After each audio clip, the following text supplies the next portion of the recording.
This is Andrew Klavan on the culture. German Chancellor Angela Merkel, British Prime Minister David Cameron, and French President Nicolas Sarkozy have all declared that multiculturalism is a failure. What could these strange little Europeans possibly mean? And why do they all talk so funny? Let's explore.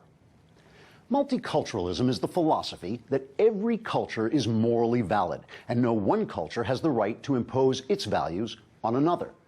Thus, if someone escapes their hellhole of a country and comes to your country to enjoy its freedoms, they shouldn't be forced to learn and accept the principles and customs on which those freedoms stand, but should instead be allowed to retain the charming native language, religion, and manners that turned their country into a hellhole in the first place. This system helps to avoid the cultural chauvinism implied by assimilation, and instead gives you a warm sense of your own open-minded tolerance right up until the moment your immigrants strap on the delightful explosives of their beloved homeland and in their quaint little way blow you to pieces.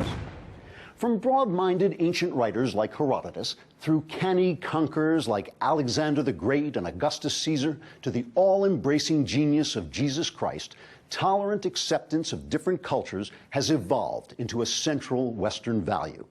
Other cultures don't have that value of tolerance, so we have to tolerate their intolerance and let them kill us. This applies abroad as well as at home. For instance, let's say a person is homosexual and lives in a Western nation where by and large straight people tolerate gay people, or in England where it's the other way around. If he visits, say, Iran, where they hang homosexuals, then that would be right for their culture, and courtesy demands he participate in the local scene by being executed. Of course, if he merely flies over Iran in international airspace, Iranian culture wouldn't apply.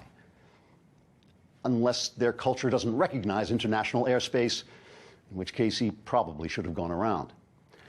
Multiculturalism is based on the equally sound philosophy of moral relativism, which holds that nothing is absolutely right or wrong, except that nothing is absolutely right or wrong.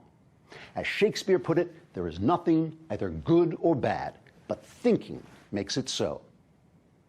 Actually, Shakespeare gave those words to Hamlet, who was pretending to be insane when he said them, which is to imply that moral relativism isn't just crazy, it's fake crazy, because no one's really crazy enough to believe it. So perhaps now we've begun to understand. This is Andrew Klavan on the culture.